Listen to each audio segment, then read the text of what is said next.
Hey folks, I'm gonna do it. We're gonna finish RPG a Day 2023. Uh Last section, days 20 to 31. Will still play in 20 years' time.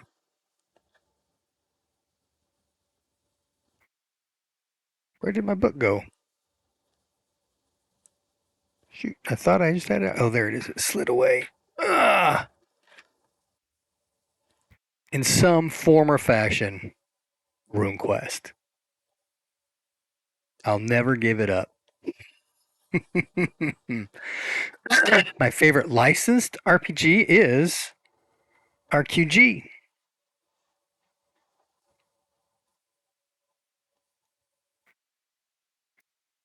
The whole Glorantha thing that I'm not a Glanthophile, I'm a RuneQuester. Um, He's to it though has the concept of being part of a society and having a place and responsibilities. You know, just appeals to me, so I'm running with it. Best second-hand RPG purchase. There you go. Worlds of Wonder boxed set.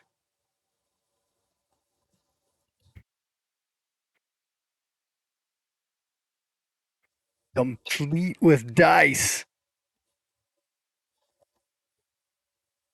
Must have been opened at one point because it's not shrink wrapped. That's it. Okay. Coolest looking RPG product or book?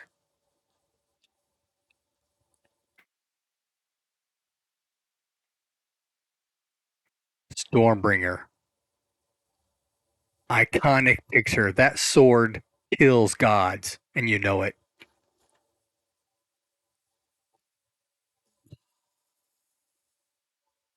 Complex versus simple RPGs I play. The most complex game I've played has probably Harn Master. Thieves Guild, if I remember correctly, is probably up there close to it. Uh, but Harmaster is total crunch. We love it. Simple RPG though is these Dark City game programmed adventures based off of the Fantasy Trip. Each adventure comes with a republication of their simplified rules.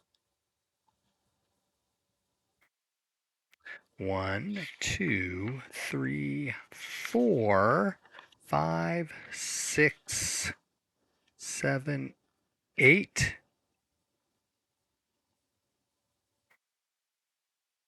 8 and a quarter pages. 3 stats,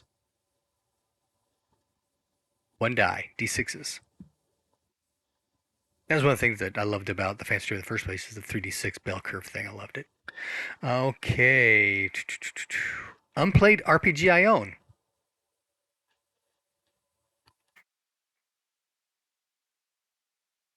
Chivalry and Sorcery Rebirth. I think this 4th edition. Not even really opened.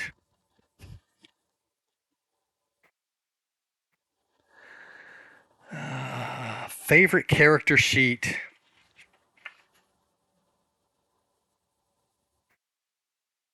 You see that? Is that out focus? There we go.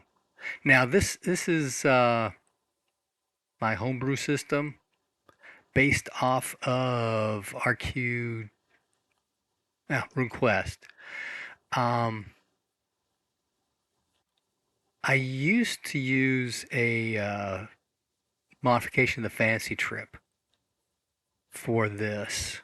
I may go back to that. But you've got your stats, and stats configure into skill category areas. And then based upon the skill category areas, you modify that by the skill you have in the skill of that category that you're using. For example, Mahmet here, who's Haradan. This is a science fiction game that's got a underlying basis of Middle Earth. He's got Vac Suit 2, Zero G Weapons 1, and Body Pistol 2 with an agility skill of 9. So he would roll against a skill of 11 with his body pistol, that kind of thing. And then here, you can't increase stats, I don't think, or much. It'd be like RuneQuest, where you train over time to get an increase, rather than Fancy Trip, where experience gives you points. But it's modifying your stats to give you modifiers to your ability categories. Let's look at this again. But one card. He doesn't have his armor on here or his weapons, but they generally fit down at the bottom. Or maybe on the back. 3x5 cards. The Fancy Trip. You can't beat that kind of stuff. Okay. Game you'd like a new edition of. This is kind of weird because it's not so much a new edition of the game, but an update really to Striker. Now, it's designed for 50mm miniature rules, but it had all the equipment, tech level versions, etc., for Traveler. Loved that material. Scariest game you've played? I missed this when I was looking over this stuff. Scariest game I've played. You know, I have not really played scary games. I haven't really played Cthulhu. I've run Cthulhu, but they don't generally seem to be scary. They turn more into a joke type game. Everybody having fun with who goes insane first kind of stuff. So I don't know if I've come across that yet. I have tried to work in the alien or aliens stress mechanic to a Pendragon game to try to instill that fear factor, right? After so long, after you get so much stress, things start going wrong. But yeah, I don't know. Sorry. My most memorable encounter.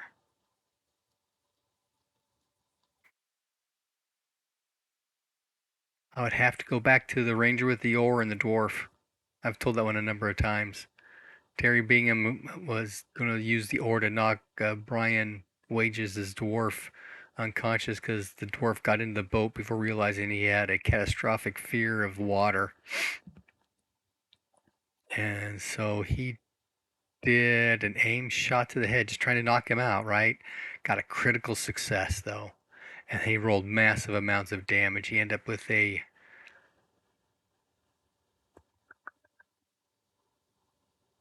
K3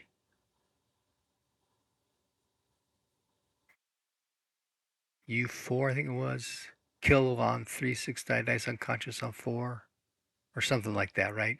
And the dwarf had a huge constitution, right? He had all kinds of that, but he rolled like insanely amounts of damn impact on that hit, and the dwarf ended up missing his saving throw and dying. It was hilarious. Yes, crit. Oh. Okay, obscure RPG I've played. Behind Enemy Lines by Fascia, early 80s. That was a lot of fun. I've never seen it since, or even heard people talking about it. And my favorite RPG of all time does. Oh, wait, I missed something. Where was it? Oh, I need to change the game I'd like a new edition of. Forget that striker stuff, although this will be nice. The one game that I would like a new edition of is MERP. MERP put me in love with trying to role play Tolkien's world. Yeah, it's that chart stuff and looking stuff up, but they've simplified down to just four areas, so it's not every weapon kind of deal. But that would be nice. But then back to my favorite RPG of all time is, if I can find where I put it, and I know I've shown everybody this one already. Shoot, where'd it go? There I was trying to be neat and tidy and having everything all lined up over here, and my school books are getting in the way. Is it underneath here? Nope. Well, shoot.